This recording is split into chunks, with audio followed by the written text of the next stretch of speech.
नमस्कार। आप सभी का हार्दिक अभिनंदन। ब्रह्म पुराण के तीसरे अध्याय में हमने 14 मनवंतरों और विवस्वान की संतति के वर्णन के बारे में पढ़ा। तो आइए चौथे अध्याय का पाठन आरंभ करते हैं। वैवस्वत मनु के वंशजों का वर्णन। लोमहर्षण जी कहते हैं, वैवस्वत मनु के 9 पुत्र उन्हीं के समान हुए। उनके नाम इस प्रकार हैं: इक्ष्वाकु, नाभाग, दृष्ट, शर्याति, नरिष्यंत, प्रांशु, अरिष्ट, करुष तथा पृषद्र। एक समय की बात है, प्रजापति मनु पुत्र की इच्छा से मैत्रावरुण याग कर रहे थे। उस समय तक उन्हें कोई पुत्र नहीं हुआ था। उस यज्ञ में मनु ने मित्रावरुण के अंश की आहुति डाली। उसमें से दिव्य वस्त्र एवं दिव्य आभूषणों से विभूषित दिव्य रूप वाली इला नाम की कन्या उत्पन्न हुई। महाराज मनु ने उसे इला कहकर संबोधित किया और कहा, कल्याणी, तुम मेरे पास आओ।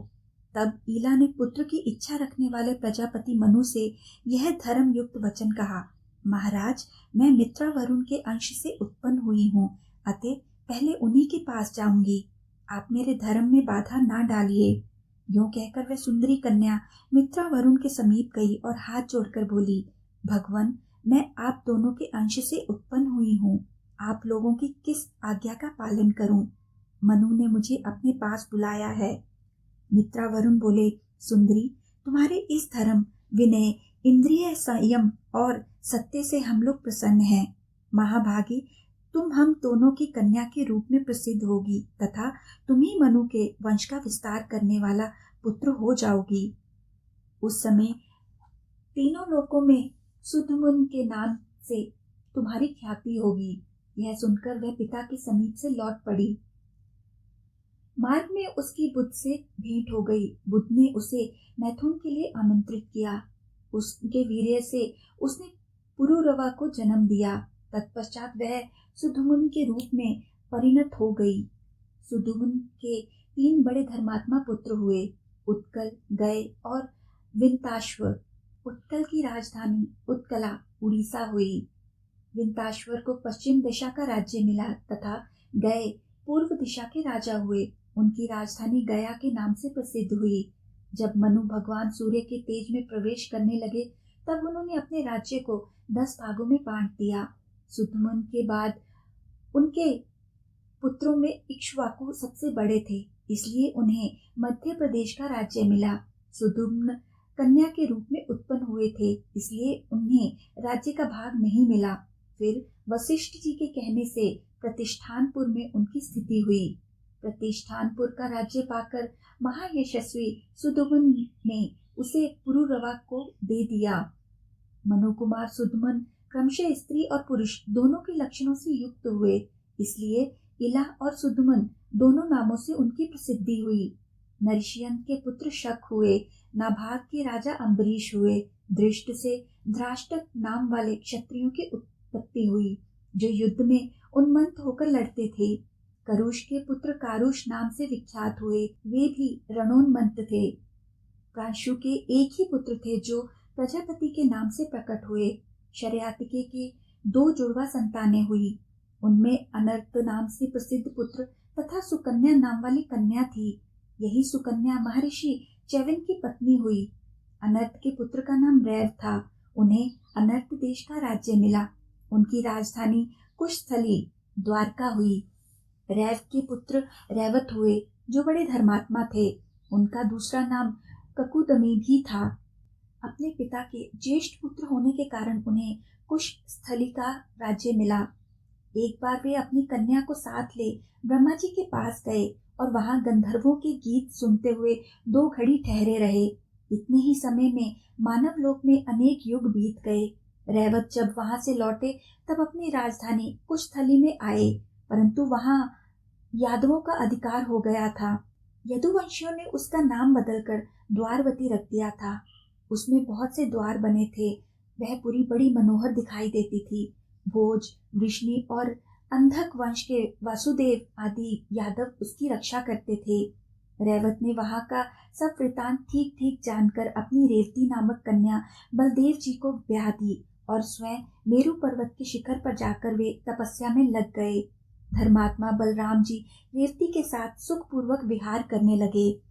पुष्त्र ने अपने गुरु की गाय का वध किया था, इसलिए वे शाप से शूद्र हो गए। इस प्रकार ये वैवस्वत मनु के 9 पुत्र बताए गए हैं। मनु जब चीख रहे थे उस समय इक्ष्वाकु की उत्पत्ति हुई थी। इक्ष्वाकु के 100 पुत्र हुए, उनमें विकुक्षी सबसे बड़े थे। वे अपने पराक्रम के कारण अयोध्या नाम से प्रसिद्ध हुए। उन्हें अयोध्या का राज्य प्राप्त हुआ। उनके शकुनी आदि 500 पुत्र हुए जो अत्यंत बलवान और उत्तर भारत के रक्षक थे। उनमें से वशाती आदि 58 राजपुत्र दक्षिण देशा के पालक हुए। विकुक्षी का दूसरा नाम शशाद था। इक्ष्वाकु के मरने पर वे ही राजा हुए। शशाद के पुत्र ककुस्थ, ककुस्थ के अनीना, अनीना के पृथु, पृथु के विष्टराश्व, विष्टराश्व के आद्र, आद्र के युवनाश्व और युवनाश्व के पुत्र शाश्वत हुए। उन्होंने ही श्रास्वती पुरी बसाई थी। श्रास्वत के पुत्र बृहदश्व और उनके पुत्र कुवलाश्व हुए। ये बड़े धर्मात्मा राजा थे। इन्होंने धुंधु नामक दैत्य का वध करने के कारण धुंधुमार नाम से प्रसिद्धि प्राप्त की। मुनि बोले, महाप्राज्ञ सूत जी, हम धुंधु वध का वृतांत ठीक ठीक सुनना चाहते हैं, जिससे कुवलाश्व का नाम धुंधुमार हो गया। लोमहर्षण जी ने कहा, कुवलाश्व के 100 पुत्र थे। वे सभी अच्छे धुरंधर, विद्याओं में प्रवीण, बलवान और दुर्धर्ष थे। सबकी धर्म में निष्ठा थी। सभी यज्ञ करता तथा प्रचुर दक्षिणा देने वाले थे। राजा बृहदश्व ने कुवलाश्व को राजपद पर अभिषिक्त किया और स्वयं वन में तपस्या करने के लिए जाने लगे। उन्हें जाते देख ब्रह्म ऋषि उत्तरत ने रोका और इस प्रकार कहा, राजन, आपका कर्तव्य है प्रजा की रक्षा, अतः वही कीजिए। मेरे आश्रम के समीप मधु नामक राक्षस का पुत्र महान असुर धुंधु रहता है। वह संपूर्ण लोकों का संहार करने के लिए कठोर तपस्या करता और बालू के भीतर सोता है। वर्ष भर में एक बार वह बड़े जोर से सांस छोड़ता है। उस समय वहां की पृथ्वी डोलने लगती है। उसके श्वास की हवा से बड़े जोर की धूल उड़ती है और सूर्य का मार्ग ढक लेती है। लगातार 7 दिनों तक भूकंप होता रहता है। इसलिए अब मैं अपने उस आश्रम में रह नहीं सकता। आप समस्त लोगों के हित की इच्छा से उस विशालकाय दैत्य को मार डालिए। उसके मारे जाने पर सभी सुखी हो जाएंगे। बृहदश्व बोले, भगवन, मैंने तो अब अस्त्र शस्त्रों का त्याग कर दिया है। यह मेरा पुत्र है, यही धुंधु दैत्य का वध करेगा। राजश्री बृहदश्व अपने पुत्र कुवलाश्व को धुंधु के वध की आज्ञा दे स्वयं पर्वत के समीप चले गए। कुवलाश्व अपने सब पुत्रों को साथ लेकर धुंधु को मारने चले। साथ में महर्षि उत्तडक भी थे। उत्तडक के अनुरोध से संपूर्ण लोकों का हित करने के लिए साक्षात भगवान विष्णु ने कुवलाश्व के शरीर में अपना तेज प्रविष्ट किया। दुर्दर्श वीर कुवलाश्व जब युद्ध के लिए प्रस्थित हुए, तब देवताओं का यह महान शब्द गूंज उठा, ये श्रीमान नरेश अवध्य हैं, इनके हाथ से आज धुंधु अवश्य मारा जाएगा। पुत्रों के साथ वहां जाकर वीरवर कुवलाश्व ने समुद्र को खुदवाया। खोदने वाले राजकुमारों ने बालू के भीतर धुंधु का पता लगा लिया। वह पश्चिम दिशा को घेर कर पड़ा था। वह अपने मुख की आग से संपूर्ण लोगों का संहार सा करता हुआ जल का स्रोत बहाने लगा। जैसे चंद्रमा के उदय काल में समुद्र में ज्वार आता है, उसकी उत्ताल तरंगे बढ़ने लगती हैं, उसी प्रकार वहां जल का वेग बढ़ने लगा। कुवलाश्व के पुत्रों में से 3 को छोड़कर शेष सभी धुंधु की मुखाग्नि से जलकर भस्म हो गए। तदनंतर महातेजस्वी राजा कुवलाश्व ने उस महाबली धुंधु पर आक्रमण किया।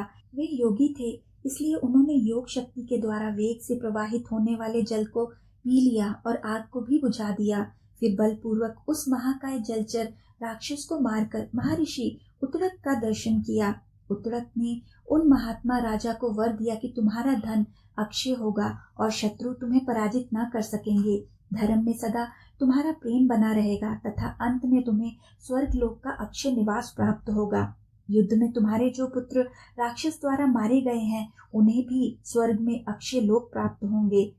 धुंधुमार के जो 3 पुत्र युद्ध से जीवित बच गए थे, उनमें दृढ़ाश्व सबसे ज्येष्ठ थे और चंद्राश्व तथा कपिलाश्व उनके छोटे भाई थे। दृढ़ाश्व के पुत्र का नाम हरेश्व था। हरेश्व का पुत्र निकुंभ हुआ, जो सदा क्षत्रिय धर्म में तत्पर रहता था। निकुंभ का युद्ध विशारद पुत्र सहंताश्व था। सहंताश्व के 2 पुत्र हुए, अक्राश्व और कृशाश्व। उसके हेमावती नाम की एक कन्या भी हुई थी, जो आगे चलकर दृष्टद्वती के नाम से प्रसिद्ध हुई। उसका पुत्र प्रसेनजित हुआ, जो तीनों लोकों में विख्यात था।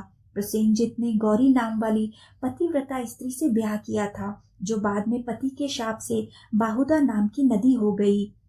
प्रसेनजित के पुत्र राजा युवनाश्व हुए। युवनाश्व के पुत्र मानधाता हुए।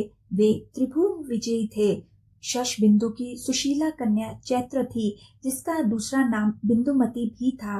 मंददाता की पत्नी हुई। इस भूतल पर उनके समान रूपवती स्त्री दूसरी नहीं थी। बिंदुमती बड़ी पतिव्रता थी।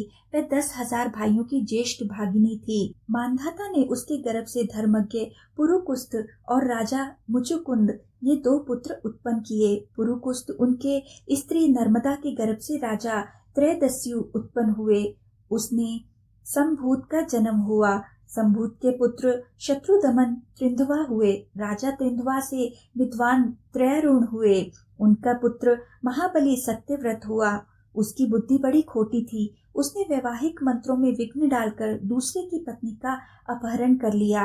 बाल स्वभाव, कामासक्ति, मोह, साहस और चंचलतावश उसने ऐसा कुकर्म किया। जिसका अपहरण हुआ था, वह उसके किसी पूर्ववासी की ही कन्या थी।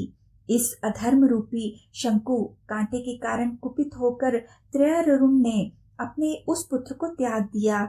उस समय उसने पूछा, पिताजी, आपके त्याग देने पर मैं कहाँ जाऊं? पिता ने कहा, ओ कुल कलंक, जा चांडालों के साथ रह। मुझे तेरे जैसे पुत्र की आवश्यकता नहीं है। यह सुनकर वह पिता के कथनानुसार नगर से बाहर निकल गया।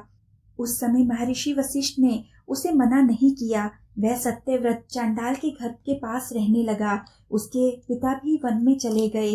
तदनंतर उसी अधर्म के कारण इंद्र ने उस राज्य में वर्षा बंद कर दी। महातपस्वी विश्वामित्र उसी राज्य में अपनी पत्नी को रखकर स्वयं समुद्र के निकट भारी तपस्या कर रहे थे। उनकी पत्नी ने अकालग्रस्त हो अपने मझले औरस पुत्र के गले में रस्सी डाल दी और शेष परिवार के भरण पोषण के लिए 100 गायें लेकर उसे बेच दिया। राजकुमार सत्यव्रत ने देखा कि विक्रय के लिए इसके गले में रस्सी बंधी हुई है। तब उस धर्मात्मा ने दया करके महर्षि विश्वामित्र के उस पुत्र को छुड़ा लिया और स्वयं ही उसका भरण पोषण किया। ऐसा करने में उसका उद्देश्य था महर्षि विश्वामित्र को संतुष्ट करके उनकी कृपा प्राप्त करना। महर्षि का वह पुत्र गले में बंधन पड़ने के कारण महातपस्वी गालव के नाम से प्रसिद्ध हुआ। आज के पाठन को यहीं विराम देते हैं और आगे के पाठन के लिए हमारे साथ फिर से जुड़िएगा। आइए साथ मिलकर ब्रह्मा जी के इस पवित्र मंत्र से आज का समापन करते हैं। ओम ब्रह्मणे नमः। ओम ब्रह्मणे नमः। ओम ब्रह्मणे नमः। ओम ब्रह्मणे नमः। ओम ब्रह्मणे नमः। ओम ब्रह्मणे नमः। ओम ब्रह्मणे नमः। धन्यवाद।